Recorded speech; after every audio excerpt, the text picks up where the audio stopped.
You've probably heard about The Secret in some way or form by now, and I just had to get my hands on this book, which has been so popular ever since its release 17 years ago. Hi there, and welcome to this new series called Shelf Love, a playlist I'm starting on my YouTube channel where I bring to you book recommendations and summaries. This year, my goal is to read at least 12 books. So the goal I've set for myself is one book a month. And at this point of recording this video, I'm already done with 2 books, which is pretty awesome. And in today's video, I'm going to be talking about The Secret and 3 learnings that you can take away from this book, whether you choose to read it or not, simply by watching this video. Now, The Secret is a book written by Rhonda Byrne. I could completely be butchering the pronunciation, so please forgive me on this. And this is a book that I have seen, maybe a few years ago on bookshelves, and I'd heard a little bit about it, but I was never really tempted to pick it up until a few months ago. Coincidentally, I started seeing a lot of the YouTubers and social media personalities that I follow talk about this book and about how it's changed their life. So in January, when I decided that I was going to set a goal of 12 books for myself, I went into Crossword to do some shopping, saw this book, and decided it was finally time to pick it up. Now let's quickly dive into what this book is actually about. Now primarily, The Secret is all about the law of attraction. The through line of this book rests on the fact that you can create a life that you desire through your thoughts. If you think positive thoughts, you're likely to manifest those thoughts into reality, and the same goes for negativity. Now, this is where for some people, this book might seem a little bit delusional because it sounds way too easy to be true. I mean, you're probably sitting there thinking, okay, I have this set of problems in my life and there is a goal I want to achieve which seems very impractical for me right now, and just thinking about it isn't going to make it happen. Now, what I just said is a very, very oversimplified version of what the book has to offer, but I still do believe that you need to be in a certain mindset before you read this book to really get the full benefits of what it has to offer. Personally, if I had read this book 10 years ago at the age of 17, where I was rebellious and this angry young teen, I don't think I would have managed to get through the first chapter of the book. Today, at 27 years old, my approach to this book is very different from what it would have been just a few years ago. And here's what I learned from the book. Lesson number 1, like attracts like, which basically means as you think a thought, you are attracting similar thoughts to you. Focus on attracting the good and not the bad with your thoughts.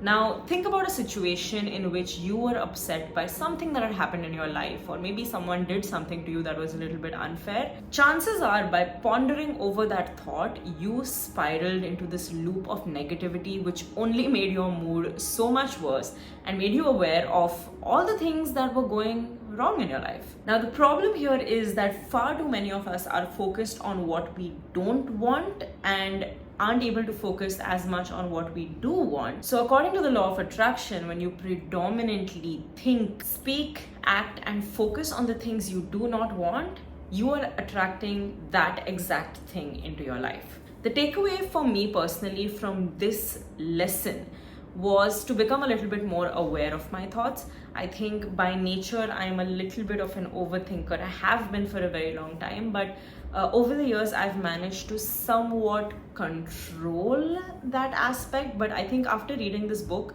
I have become very, very conscious of what I'm thinking. And if I'm in a bad mood, I'm able to sort of correct that and think of a positive thought that often sort of neutralizes that sulky mood and calms me down faster than if I would just sit there and marinate in those negative thoughts. All right, so now let's come to lesson number 2. This is the creative process of The Secret. Now, what I really liked about this book is that it doesn't only tell you about the secret, which is the law of attraction and manifestation, but it also gives you a very simple framework on how to apply it into your life. That is a 3-step process, which is ask, believe, and receive. The first step is to ask. How you do that is either by thinking, by speaking, by putting it down on paper, maybe printing out a photograph of it and sticking it on your vision board and having it right there in front of you.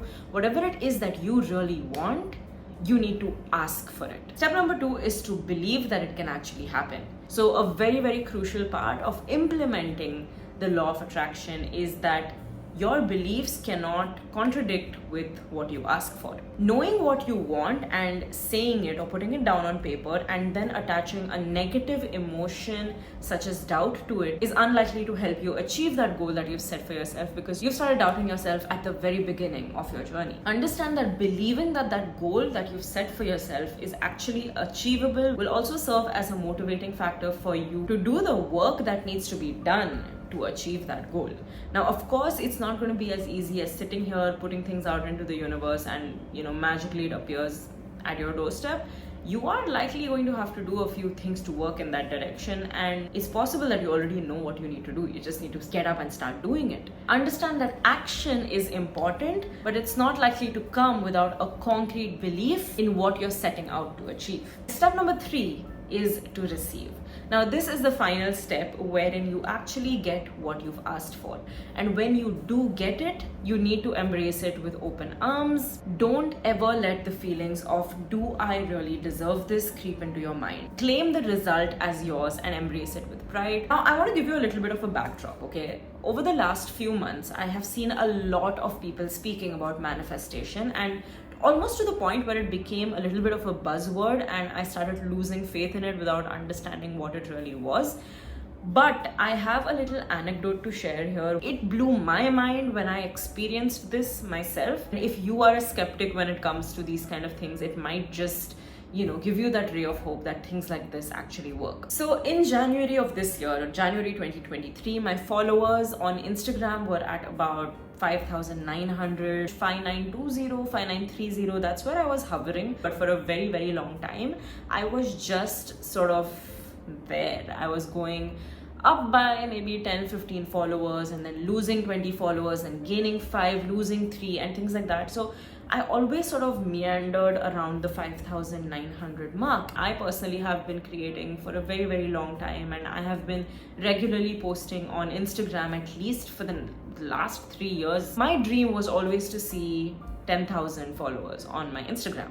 So January of 2023 comes around and my cousin and I were at the gym one day and we were just contemplating coming up with a vision board. That very day, we picked out a bunch of pictures of things that we really, really want to achieve this year, went to a shop, printed it out and made our vision boards. You can actually see mine right over there. Right at the center of this vision board, I had a screenshot of my Instagram profile where you can see the followers, following and total number of posts, and I edited the followers part to 10,000, and this was about mid-January. On the 13th of February 2023, I hit 10,000 followers on Instagram, and by the 18th of February, 5 days later, that number went up to 15,000, and it has absolutely blown my mind. I can't believe I'm saying these words right now. Now, there's no magic trick here, right? I had been consistently posting on Instagram for years,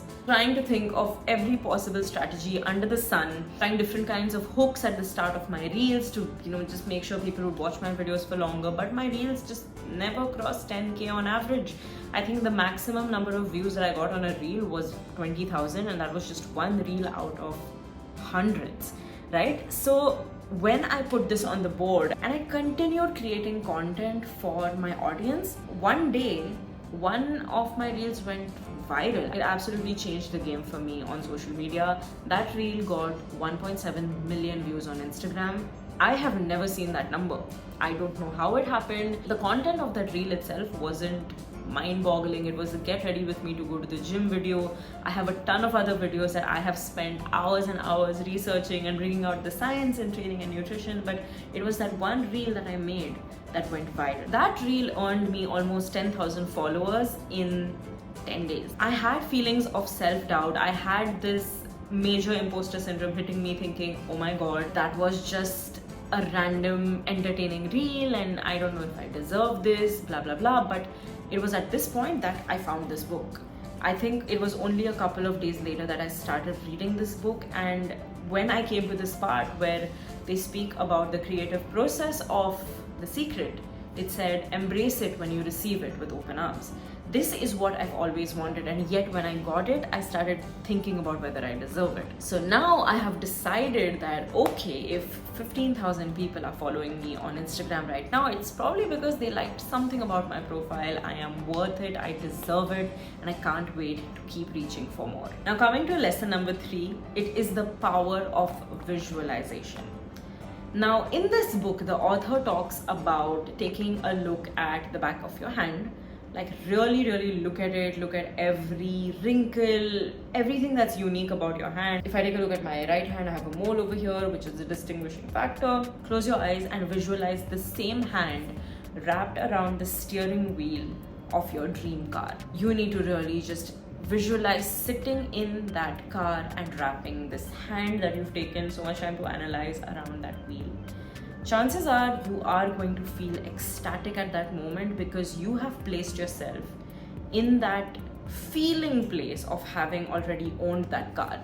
So you're not sitting here thinking, I wish I could afford that car, or someday I'm going to have that car. You are visualizing yourself sitting in that driver's seat. You're virtually living in that moment, which is exhilarating by itself. Now understand that such strong visualization, like the example I just gave you, leads to intent, which leads to action that you will take towards your goal. But now you're thinking, I have absolutely no idea how to get there.